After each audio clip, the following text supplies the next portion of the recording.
Si Terence ay isang kilalang negosyante sa larangan ng teknolohiya. Isang lalaking may napakalaking impluwensya, kapangyarihan at tahimik na ambisyon. Sa Pilipinas, siya ang tipo ng tao na kilala sa mundo ng mga malalaking kumpanya. Isang tech magnate na may pangalan at reputasyon.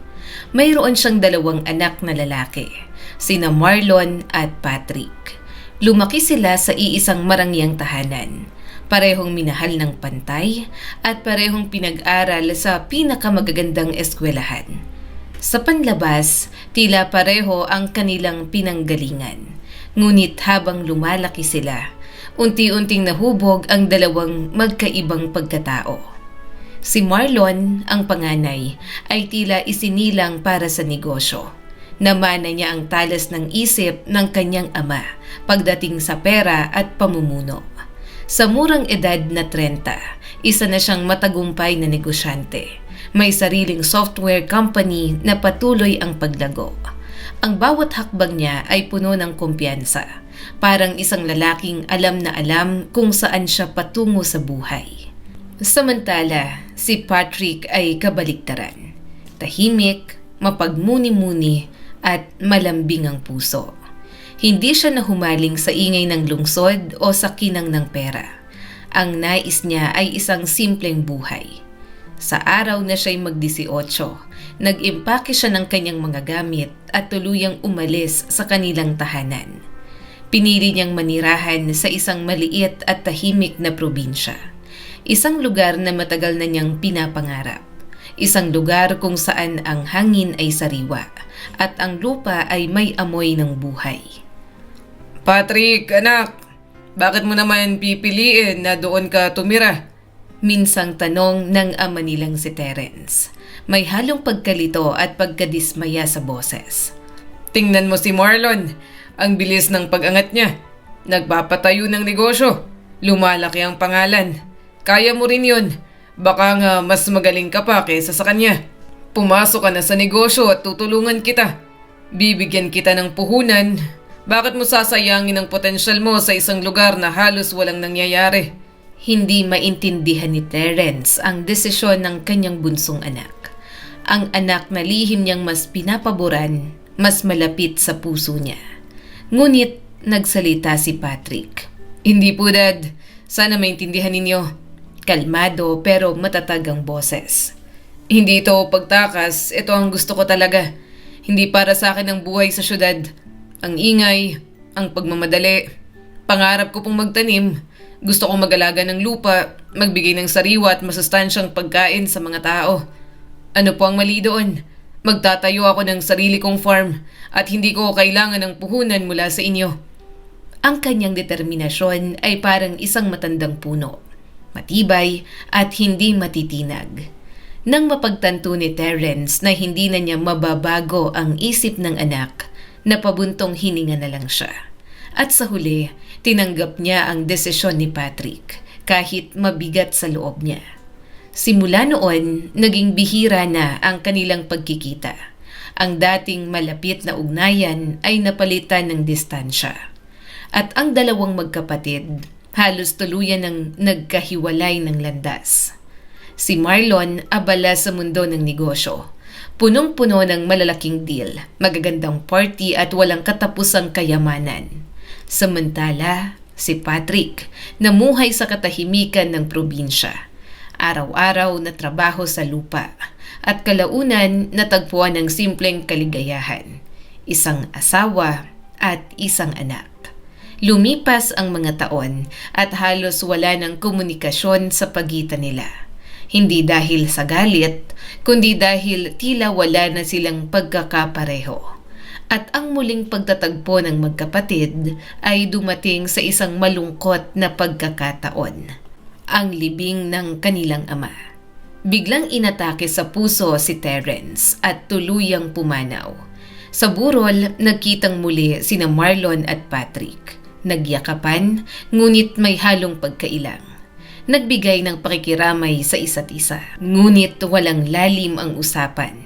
Hindi sila nagtipon para magkwentuhan, kundi para magpaalam. Ang totoong usapan ay nagsimula matapos ang lamay. Well, Patrick, eto na tayo. Direkta at walang paligoy-ligoy na sabi ni Marlon. Wala na si Dad at alam mo naman, wala siyang iniwang last will. Oo, narinig ko nga. Bahagyang nagtatakang sabi ni Patrick. Siguro akala niya hindi na kailangan. Dalawa lang naman tayo. Napatingin si Patrick sa paligid. Tahimik ang malaking sala. Wala na silang ibang kapamilya. Matagal nang pumanaw ang kanilang ina at wala silang ibang kapatid. Tama ka naman. Naglalakad sa loob ng marangyang bahay si Marlon. Seryoso ang mukha nito. Pero sa tingin ko, hindi to matatapos ng basta-basta. Posibleng umabot pa ito sa korte. Huminto siya. Tumingin kay Patrick. Sigurado ako na gusto ni Dad na mapunta sa akin ang malaking bahagi ng ari-arian niya. May kumpiyansang sabi pa ni Marlon. Nagulat si Patrick, ngunit agad nagsalita si Marlon. Oh, huwag ka magulat. Siyempre, bibigyan pa rin naman kita. May parte ka pa rin, pero pasensya na. Hindi ka lakihan. Sandaling tumahimik ang paligid. Bunso ka naman kasi. Walang pakialam na sabi pa ni Marlon. Siguro 10%? Bahagya itong nagkibit balikat. Oh, sige na nga. 20%. Ngunit sa kabila ng tila malaking halaga, may bigat ang bawat salitang binitawan niya. Malaki pa rin yan kahit papano. Hindi mo naman kailangan ng marami, hindi ba? Lalo na't doon ka lang naman sa probinsya nakatira. At doon nagsimula ang isang usapan na magpapabago sa kanilang kapalaran.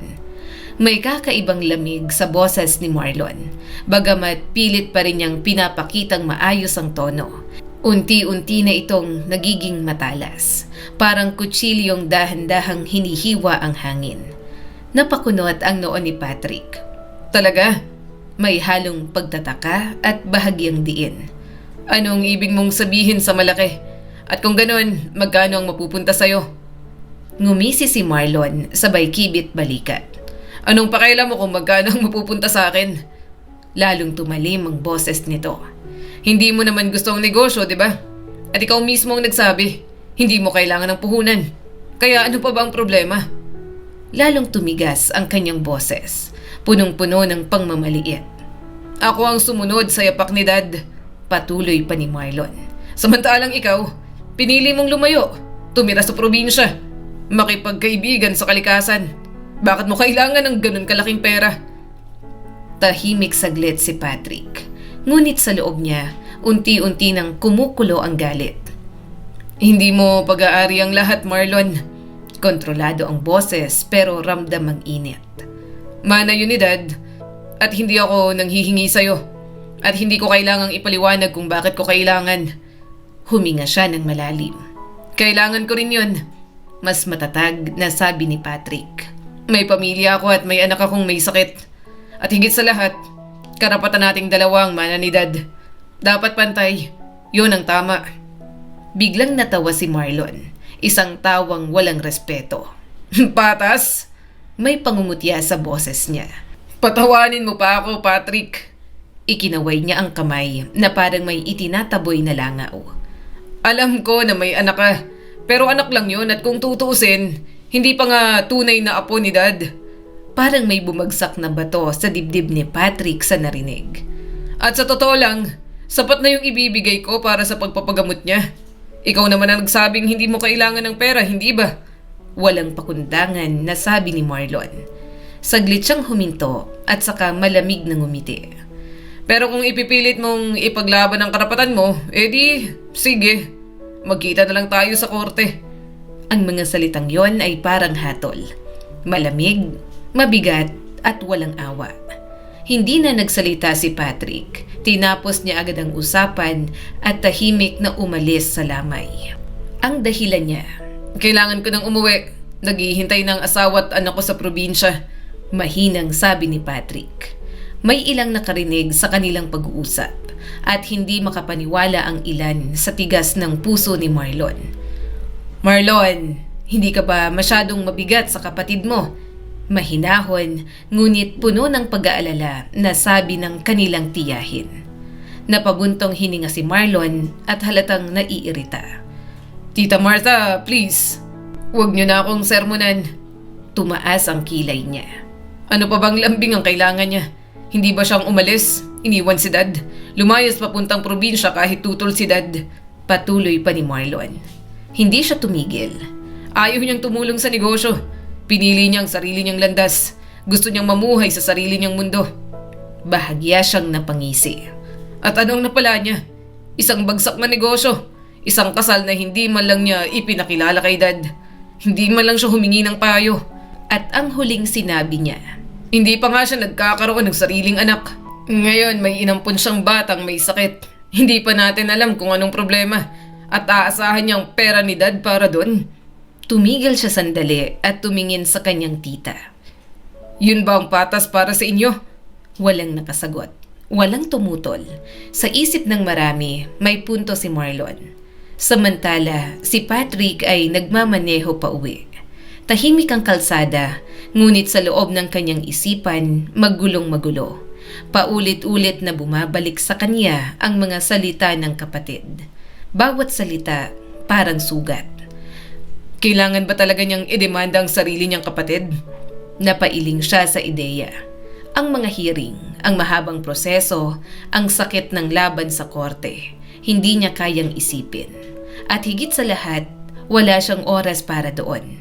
Dahil sa probinsya, may naghihintay sa kanya.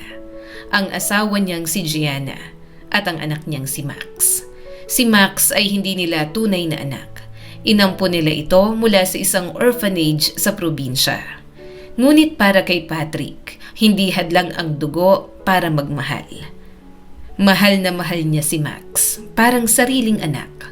Pinangalanan pa niya ito mula sa kanyang ama bilang alaala at koneksyon. Ngunit may isang problema. May sakit si Max. Nung una, sabi ng mga doktor ay hindi ito seryoso. Madali lang gamutin. Pero kamakailan, dinala nila si Max sa isang kilalang pediatrician sa lungsod. At doon nila nalaman ang katotohanan. Mas malala ang kondisyon ni Max kaysa sa inaakala nila. Kailangan ng espesyal at napakamahal na gamutan. Ang balitang yon ay sumira sa puso ni Patrick. At kay Gianna, hindi niya sigurado kung pareho ba sila ng nararamdaman. Dahil sa kanyang pakiramdam, hindi ito purong pag-aalala para kay Max, kundi pagkadismaya. Parang pinagsisisihan ni Gianna ang kanilang desisyon na mag-ampon. Kaya nang makarating si Patrick sa kanilang bahay, ikinuwento niya kay Gianna ang malamig at masakit na usapan tungkol sa mana.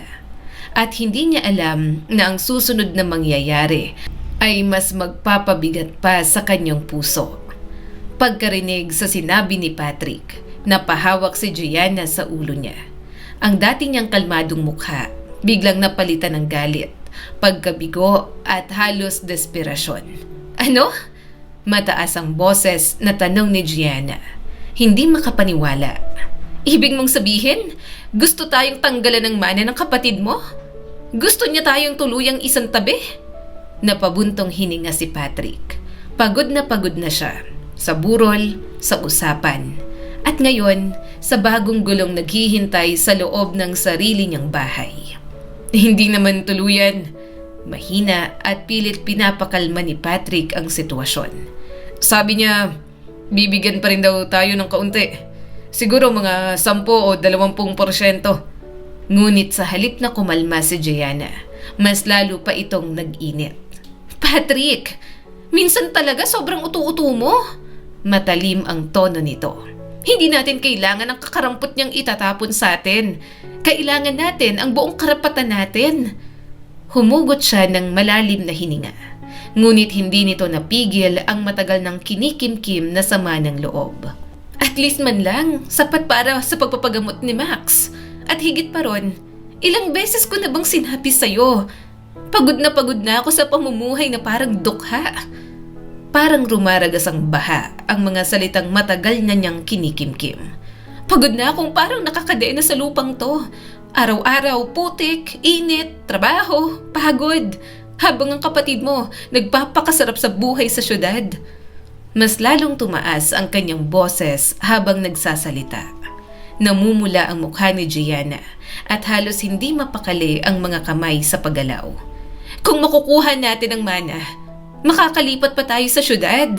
Galit na sigaw nito. Mamumuhay tayo ng maayos. Hindi yung ganito na para bang nakalimutan na tayo ng mundo. Hindi pa rin siya tumigil. Tingnan mo ang kapatid mo. Pa-club-club na lang, kain sa mamahaling restaurant, gala kung saan-saan. Habang tayo rito, halos araw-araw nakalublob sa dumi, abala sa bukid at nakikipagbuno sa mga pesteng bubuyog. Napatitig si Patrick sa asawa. Hindi siya makapaniwala sa mga narinig. Gianna, anong mga sinasabi mo? Gulat at nasasaktang tanong ni Patrick. Alam mo naman kung anong klaseng buhay ang papasukin mo nang pinili mong pakasalan ako. Humakbang siya ng kaunti papalapit dito. Nung una, ikaw mismo ang nagsabi na gusto mo ang buhay na to. Sabi mo masaya ka sa simple. Tapos ngayon bigla ka nilang hindi kontento. Napatawa si Gianna. Pero ang tawang yon ay hindi masaya. Malamig yon, mapakla, halos walang buhay. Hindi kontento? Aba, dapat ba akong makontento? Tumingin siya ng diretso kay Patrick. Punong-puno ng hinanakit ang mga mata nito. Sabihin mo nga sa akin, Patrick. Mas mabigat na ang boses ni Gianna. Anong dapat kong ikatuwa sa buhay na to? Na dito ako tatanda sa probinsya? Na habang buhay akong malulubog sa putik? Tumingin siya sa sarili niyang paa. Sa suot niyang goma na bota na may bakas ng putik. At halos may pandidiri niya yung ikinaway sa hangin. Oh, baka naman dapat akong matuwa sa katotohanan na may sakit ang batang inalagaan natin. Sa responsibilidad na hindi na natatapos. O sa ideya na hindi na ako makakalakad sa disenteng kalsada na maayos ang suot na damit at sapatos. Na habang buhay na lang akong ganito, nakabota, puro putik, puro pagod. Bawat salitang lumalabas sa bibig ni Gianna ay parang unti-unting sumisira sa puso ni Patrick. Kung para sa'yo, magandang buhay to, di congratulations! Tumahimik si Patrick at sa katahimikang yon, unti-unting naunawaan ang isang masakit na katotohanan. Mali ba siya sa pagkakilala sa asawa niya? Posible bang sa lahat ng panahon na magkasama sila'y nagpapanggap lang ito? Nagpapanggap bilang mapagmahal na asawa at kalaunan bilang mapagkalingang ina. Sa mga sandaling yon, parang oo.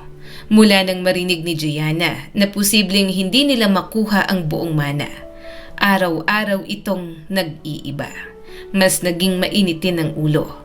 Mas naging mapanakit ang salita. Bawat araw, parang may maliliit na bubuyog na paulit-ulit na tumutuklaw kay Patrick. Hindi man malalaking away sa umpisa, pero tuloy-tuloy. Paulit-ulit, nakakapagod. At dumating ang araw na tuluyan na niyang sinabi ang gusto niya. Patrick, gusto ko na ng hiwalayan. Walang lakas si Patrick para lumaban pa. Pagod na siya, pagod na. Hindi lang sa reklamo ni Gianna, kundi sa lamig ng puso nito kay Max. Kaya sa halip na pigilan ang asawa, nanahimik na lang siya. Si Max na nooy kaka-6 na taong gulang pa lang, ramdam ang bigat ng hangin sa loob ng bahay. Hindi niya man lubos na nauunawaan ang lahat, alam niyang may mali. At bago tuluyang umalis, ibinigay ni Gianna ang pinakamasakit na huling salita niya. Ikaw ang may gustong magkaanak, Patrick. Di ikaw ang mag-alaga dyan. Ako, wala na akong pakialam. At sa isang iglap, tinipo niya ang kanyang mga gamit. Hindi rin naman ganon karami, gaya ng madalas niyang reklamo tungkol sa payak nilang buhay. Pagkatapos, tinalikuran niya ang bahay. Tinalikuran ang asawa. Tinalikuran si Max. Malakas ang pagsara ng pinto. At sa tunog na yon, parang tuluyan ng namatay ang pagsasama nila na matagal nang unti-unting nauupos. Kinabukasan, nang magising si Max at malamang wala na ang kanyang ina, umiyak siya. Hindi malakas, hindi padabog, kundi yung mahina ngunit sobrang sakit pakinggan. Ang iyak ng isang batang hindi pa kayang unawain kung bakit siya iniiwan. Parang pinipilipit noon ang sikmura ni Patrick. Lumuhod siya sa harap ng anak at pinunasan ng luha nito. "Papa?" Mahina at nanginginig ang boses na sabi ni Max. "Hindi na po ba babalik si Mama?" Sandaling natigilan si Patrick dahil kahit siya, hindi alam ang tamang isasagot. Hindi ko alam, Max. Halos pabulong at puno ng sakit. Baka bumalik siya. At sa kanya niyakap ng mahigpit ang bata. Parang ayaw na niya itong pakawalan kahit kailan. Pero kung hindi naman, mahina pero taos puso na sabi ni Patrick. hindi kita iiwan. Palagi akong nandito para sa'yo. Pangako yan, anak. At sa munting yakap na yon, sa gitna ng iniwang sugat, pagod at pangamba, isang pangako ang nabuo. Ang pangakong kahit iniwan sila ng isang tao, may isang amang mananatili. Mahal ni Max si Gianna. Simula nang matuto siyang magsalita, Mama na ang tawag niya rito. Ngunit nitong mga nakaraang araw, unti-unti nang nawala ang init ng pag-aaruga nito. Parang unti-unting lumalamig hanggang sa tuluyan na itong mawala.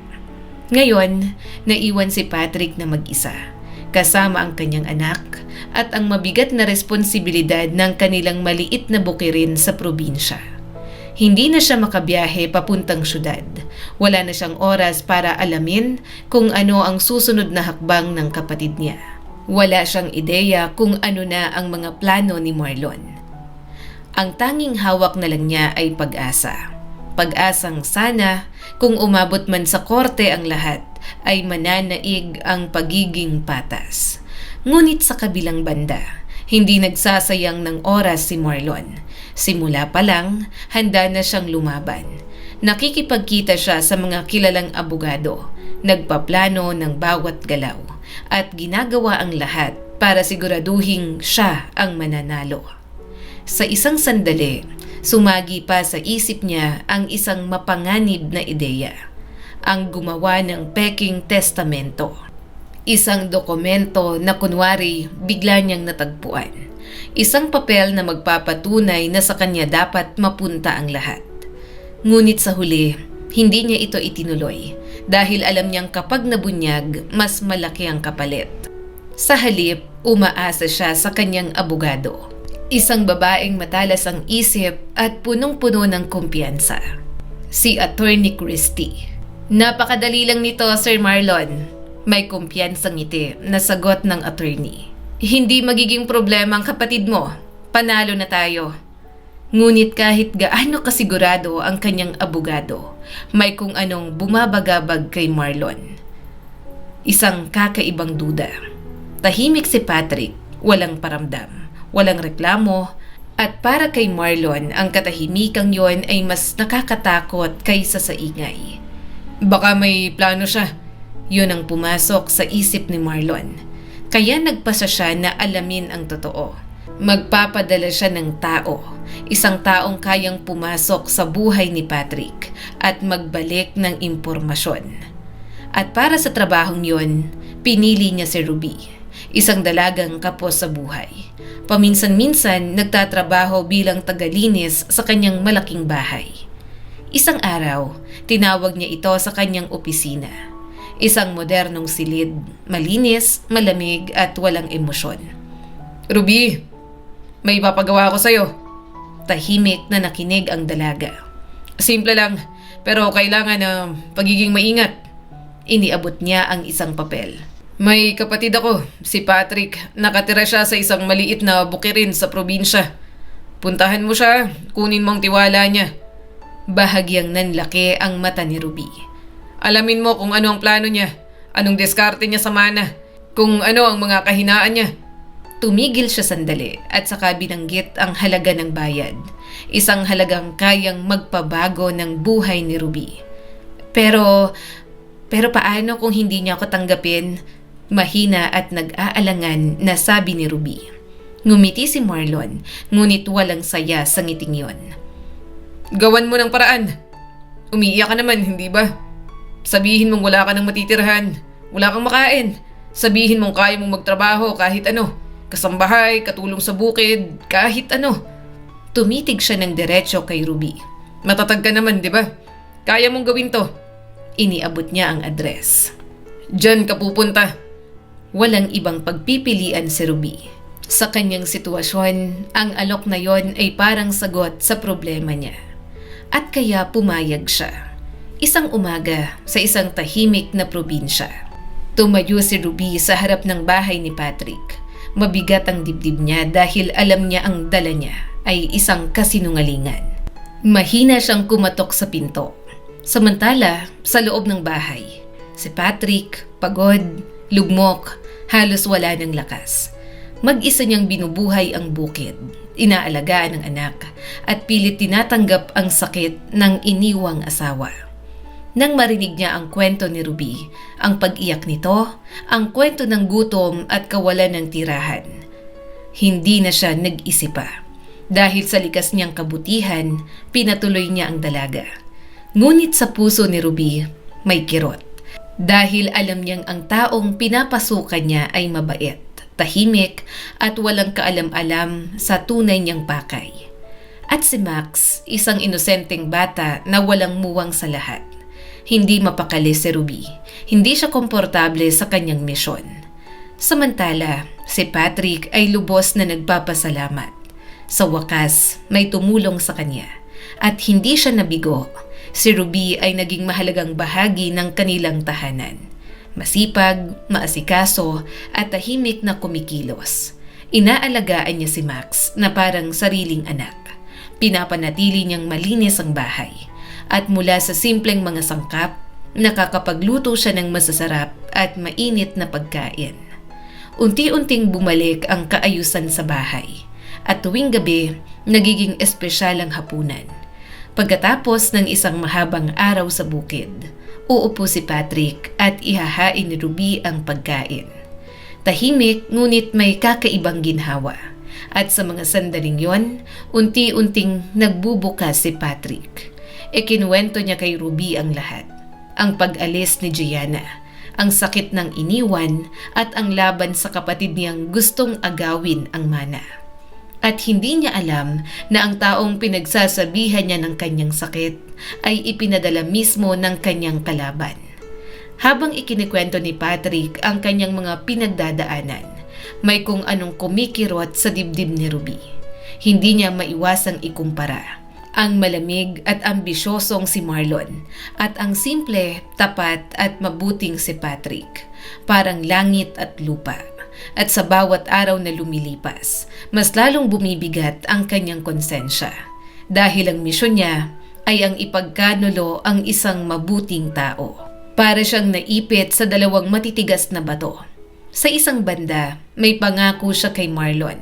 At sa mundo niya, ang pangako ay katumbas ng trabaho. At ang trabaho ay katumbas ng buhay. Ngunit sa kabilang banda, may puso siya. At ang pusong yon ay unti-unting nasasaktan. Kaya nagsimula siyang maghanap ng paraan. Maliliit na pagtutol at tahimik na paglaban. Sa tuwing nagkukwento si Patrick, minsan pinapatay niyang voice recorder sa kanyang cellphone. Parang nagloko na naman ang cellphone ko, sir. Mahina at simpleng sabi ni Ruby kapag kinakausap ni Marlon. Isang inosenteng dahilan na paulit-ulit niyang ginagamit. At si Patrick ay walang kaalam-alam. Dahil napakabuti niya, hindi niya kayang isipin na ang sarili niyang kapatid ay kayang gumawa ng ganitong panlilinlang. Ngunit sa kabila ng lahat, may isang bagay na patuloy na bumabagabag kay Patrick. Ang kalusugan ni Max. Parang ulap na sumusunod sa kanya saan man siya magpunta. Noong una, nagtitiwala siya sa doktor. Ngunit habang tumatagal, may kakaiba. Sa bawat check-up, may bagong sakit na nadidiskubre. Mas malala at mas nakakatakot. At ang paraan ng doktor, parang wala man lang emosyon. Parang ang tanging layunin nito ay takutin si Patrick. Ngunit imbes na matakot, mas tumibay ang loob niya. Nagsimula siyang magduda. Bakit parang hindi tama? Bakit parang palala ng palala? Hindi na niya tinatanggap ang lahat ng sinasabi ng doktor. At sa wakas, nagdesisyon na siya. Maghahanap siya ng pangalawang opinyon. Isang umaga, maingat niyang binihisan si Max. Nag-empake ng maliit na bag. At bumiyahe papuntang syudad, patungo sa isang kilalang ospital para sa mga bata. Samantala, sa tahimik na bahay sa probinsya, nag-vibrate ang cellphone. May tumatawag sa cellphone ni Ruby. Si Marlon. Ruby! Diretso at malamig na sabi nito. Pumunta ka dito sa opisina ko. Ngayon na. Nagulat si Ruby.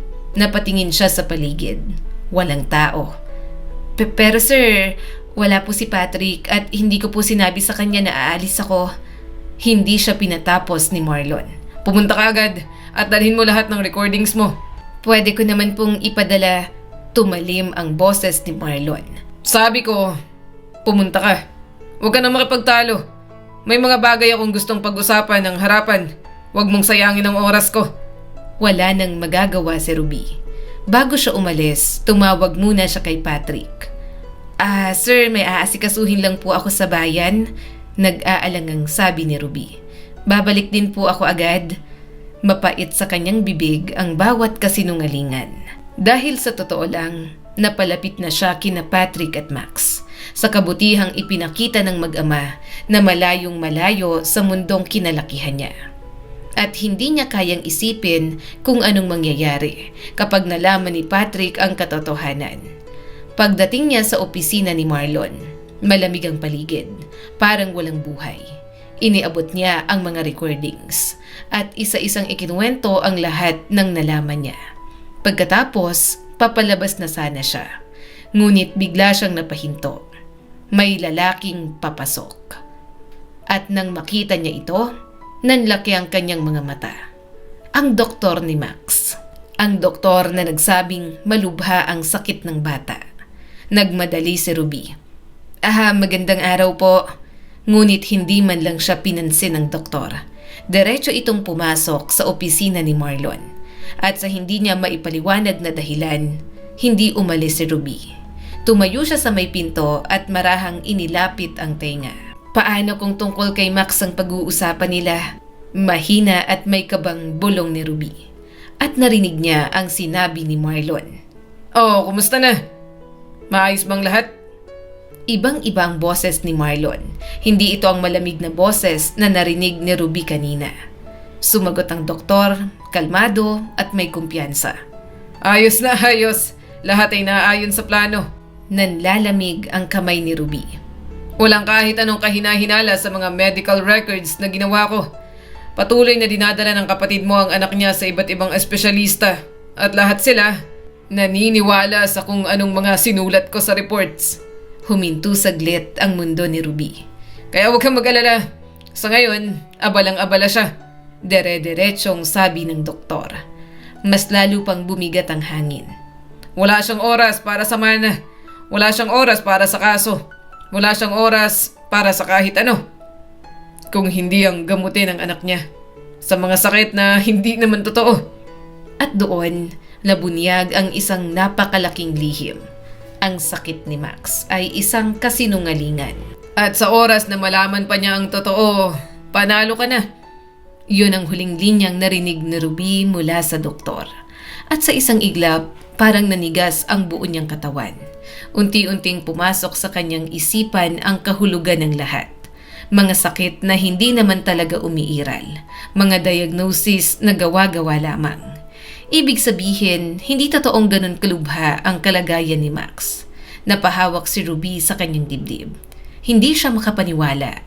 Hindi lamang sa laki ng kasinungalingan, kundi sa tindi ng kalupitan na kaya nilang gawin. Gagamitin nila ang takot ng isang ama at ang inosenteng katawan ng isang bata para lamang maagaw ang isang mana. Sobra na yon. Sa unang pagkakataon mula nang tanggapin niya ang utos ni Marlon, may isang bagay na mas lumakas kaysa sa takot at pangangailangan. Ang galit at higit sa lahat ang pakiramdam na kailangan niyang itama ang mali. Tahimik siyang lumayo sa pintuan, parang multong dumaan sa malamig na hallway ng opisina. Pagkatapos, Halos takbuhin niya ang hagdan pababa. Hindi na siya lumingon. Hindi na siya nagdalawang isip. Ang tanging nasa isip niya, makabalik kay Patrick.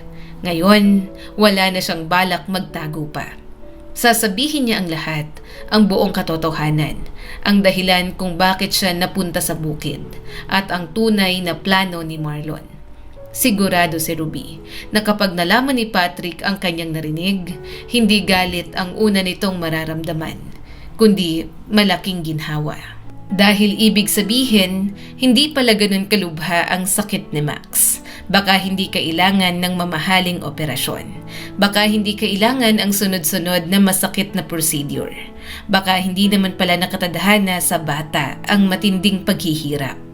At sa isip ni Ruby, kahit mapahiya siya, kahit masaktan si Patrick sa malalaman nito tungkol sa panlilinlang niya, umaasa siya na baka sa laki ng magandang balita ay mapatawad siya nito. Sa labas, maliwanag ang panahon. Parang kabaligtaran ng magulong nangyayari sa loob niya. Malamig ngunit sariwa ang hangin. Matingkad ang sikat ng araw.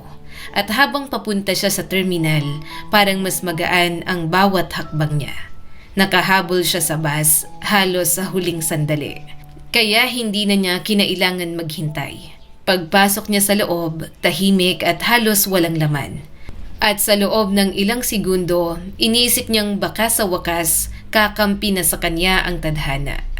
Pero hindi pala. Doon pala matatapos ang kanyang swerte. Sa dulo ng bus, may ilang lalaking nakatambay. Magugulo ang ayos, mabibigat ang tingin, at halatang sanay sa gulo. Napatingin sila kay Ruby. Sa mukha nitong may halong kaba, ngunit bakas pa din ang pag-asa. Sa mahigpit nitong hawak sa bag, at marahil iniisip nilang may dalang mahalagang bagay ang isang taong mukhang sobrang saya at nagmamadali. Marahil inakala nila na mayroon siyang pera o may kung anong bagong nakuha. Siguro kung ibinigay na lang ni Ruby ang kanyang gamit, doon na sana natapos ang lahat. Ngunit sa lakas ng loob na dala ng kanyang nalaman, hindi siya umurong. Hindi siya pumayag na basta nalang kunin ang dala niya. Lumaban si Ruby ng matindi at desperado. Ngunit 3 sila at siya ay mag-isa.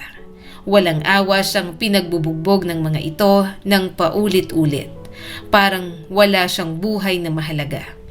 At bago pa siya tuluyang makabawi, inihagi siya palabas ng umaandar na bus. Malakas na kalabog at lagapak. Bumulusok siya sa dilim ng daan. Walang saksi, walang sumigaw, walang tumulong. Takot ang lahat ng nandoon dahil baka madamay pa sila. Samantala, sa probinsya, nakauwi na si Patrick sa kanilang bukid. Pagpasok niya sa bahay, tahimik ang paligid. Walang tunog ng mga paa ni Ruby. Walang amoy ng naghahandang hapunan. Sa halip, isang maikling sulat ang nakita niya. Mabilis na sulat kamay. May kailangan lang daw asikasuhin si Ruby at mabilis din daw siyang babalik. Sa umpisa ay hindi siya nabahala. Nagpatuloy siya sa mga gawain. Nagpakain ng mga alagang hayop, nag-ayos ng gamit at inalagaan si Max. Ngunit habang lumalalim ang gabi at hindi pa rin bumabalik si Ruby, may kung anong kaba ang unti-unting kumukurot sa dibdib niya. At nang tuluyang lumipas ang magdamag na walang balita, may isang masakit na isipin ang dahan-dahang pumasok sa kanyang puso. Iniwan din siya ni Ruby, katulad ng ginawa ni Gianna. Napaupo siya sa may bintana, tahimik na pinagmamasdan ang bukid na tinatanglawan ng malamlam na buwan. At sa gitna ng katahimikan, may bumigat na naman sa kanyang loob. Siguro, dapat ko na naman talagang asahan to. Mapait siyang napangiti. Bata pa siya, maganda at punong-puno ng buhay. Napayuko si Patrick. Bakit nga naman niya gugustuhin manatili rito sa gitna ng probinsya, kasama ang isang simpleng tulad ko? Parang hinuhusgahan niya ang sarili niyang halaga. Isang lalaking ni hindi man lang marunong magsabi ng nararamdaman at may pasaning anak na may sakit. Ipinikit niya ang mga mata. At kahit masakit, pinilit niyang tanggapin. Siguro, Umalis siya para hanapin ang sarili niyang kaligayahan. At kung ganon, pagpalain nawa siya ng Diyos. Napabuntong hininga siya ng malalim. Isang mabigat, malungkot na hiningang puno ng pangungulila. At doon niya lubos na naunawaan ang isang bagay na matagal na pala niyang hindi inaamin. Mahalaga sa kanya si Ruby. Hindi lang bilang katulong sa bahay, hindi lang bilang tumulong sa kanya sa bukid, kundi bilang isang taong marahang pumasok sa puso niya na matagal nang sugatan. Sa isip niya, isa siyang ligaw na rosas. Maganda, tahimik, at dumating sa buhay niya nang hindi niya inaasahan. Lumipas ang ilang araw na tila lumulutang lamang si Patrick sa lungkot. Ginagawa niya ang dapat gawin pero wala siyang sigla. Wala siyang dating katahimikan. Parang may kulang na sa bahay. Hanggang sa isang araw, may narinig siyang mahinang katok sa pinto. Marahan yung umalingaw-ngaw sa kanilang tahimik na tahanan. Napalingon si Patrick. Huminto ang kanyang paghinga at sa gilid ng kanyang dibdib may munting pag-asang muling sumindi. Biglang kumabog ang puso ni Patrick. Parang may sumiglab na pag-asa sa kanyang dibdib. Halos matisod pa siya sa pagmamadaling lumapit sa pinto. Sa isip niya, bumalik siya. Isang pag-asang pilit niyang pinanghahawakan. Kahit pa halos wala ng dahilan para maniwala. Ngunit nang bumukas ang pinto, hindi si Ruby ang kanyang nakita. Isang matandang lalaki na nakatayo sa labas. Hindi pamilyar ang mukha nito, ngunit may kabaitan sa kanyang mga mata. Magandang umaga. Magaspang, ngunit mahinahon ng boses. Ako si Nicholas, isang park ranger.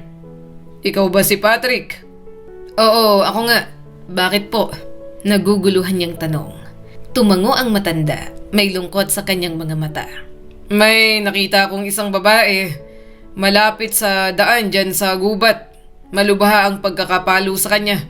Huminto siya sandali. Mukhang itinapon siya mula sa umaandar na bus.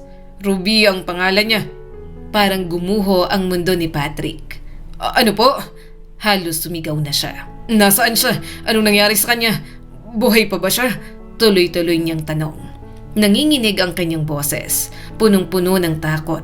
Bakit hindi siya mismong pumunta dito? Hindi pa niya kaya. Mahinang sabi ni Nicholas. Nasa ospital siya ngayon, sa St. Jude's Hospital. Kailangan niyang magpahinga. Tumitig siya kay Patrick. Pero hiniling niya sa akin na hanapin ka dahil may mahalaga raw siyang sasabihin at gusto kanyang makita. Hindi na nagtanong pa si Patrick. Walang pag-aalinlangan, tumakbo siya palabas ng bahay, papunta sa ospital. Magulo ang isip niya, takot, may pangamba at isang dasal. Sana maging okay siya. Pagdating niya sa ospital, sa isang tahimik at malamig na silid, nakahiga si Ruby. May mga pasa sa mukha nito, may sugat sa katawan, ngunit ang kanyang mga mata ay malinaw. Pinilit niyang magpakatatag at doon ikinuwento niya ang lahat.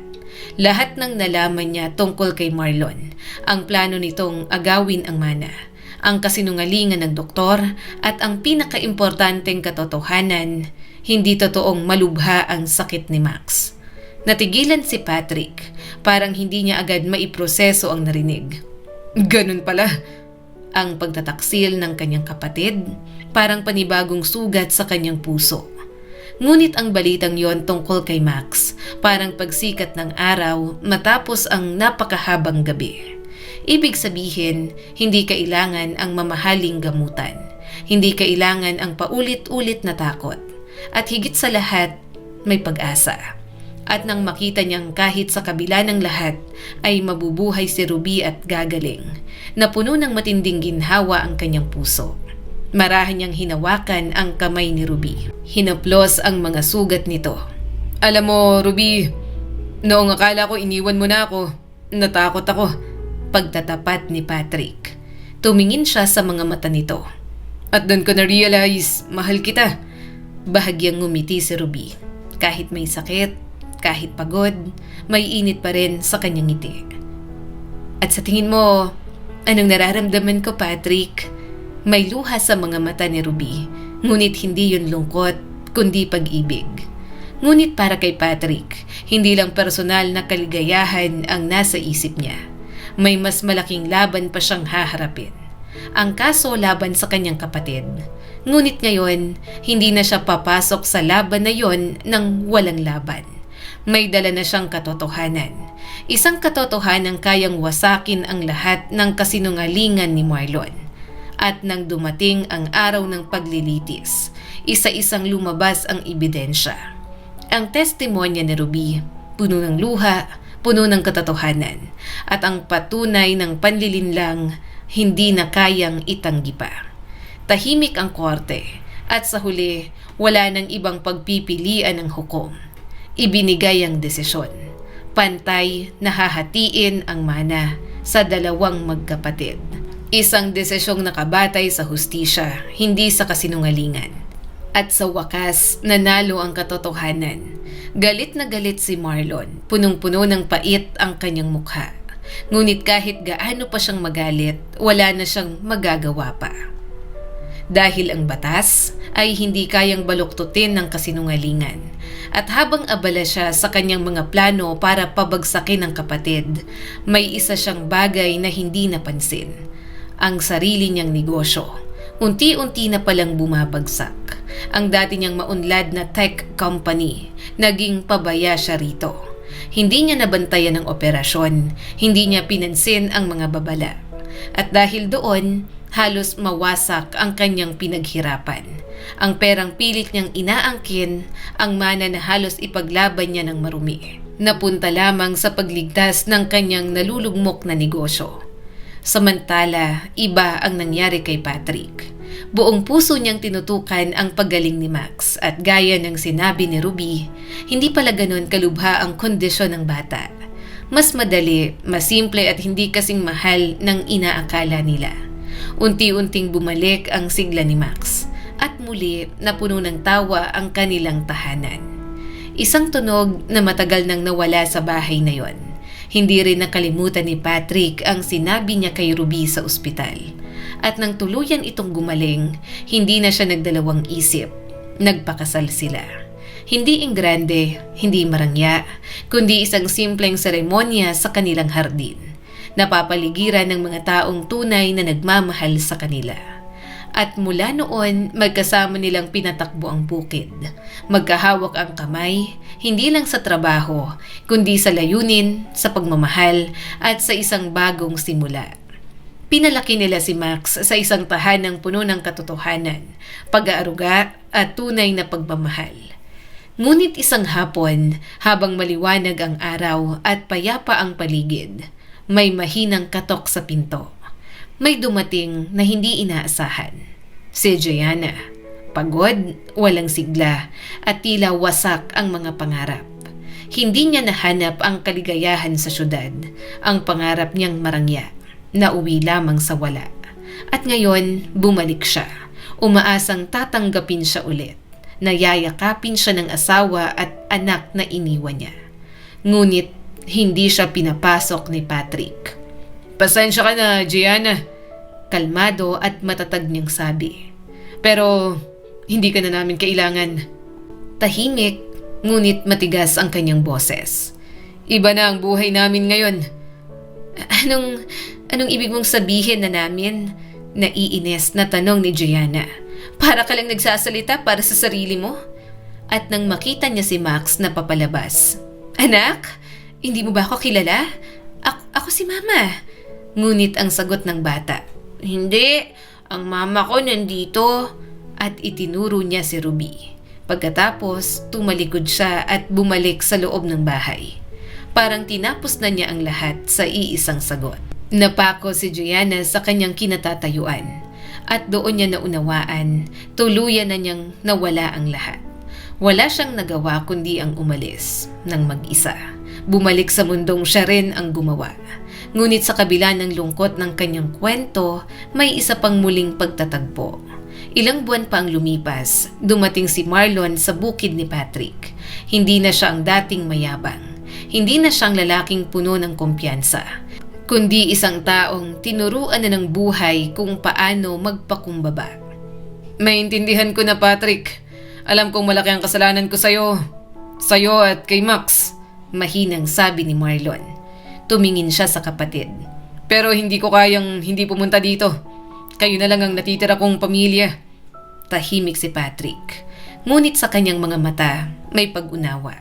Dahil sa kabila ng lahat, magkapatid pa rin sila. At sa mundong iyon, sila na lang ang natitirang magkadugo. Marahan siyang tumango.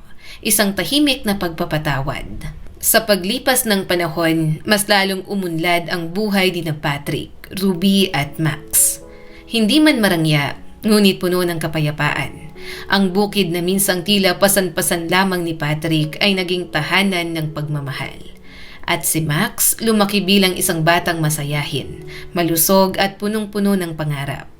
Samantala, si Marlon unti-unting binuo muli ang kanyang buhay. Ngunit sa pagkakataong ito, hindi na dahil sa pera, kundi dahil sa pamilya. Ang kwentong ito ay nagpapaalala sa atin. Ang kayamanan ay hindi nasusukat sa dami ng pera.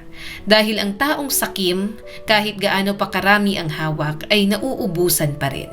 At ang taong marunong magmahal, kahit kaunti lang ang meron, ay laging may sapat. Huwag mong ipagpalit ang pamilya sa ambisyon dahil darating ang araw. Kapag nawala na ang lahat, pamilya pa rin ang huling matitira. Muli, ako po si Skylar Guro at sana may bago na naman kayong natutunan sa kwento natin ngayon. Maraming salamat po.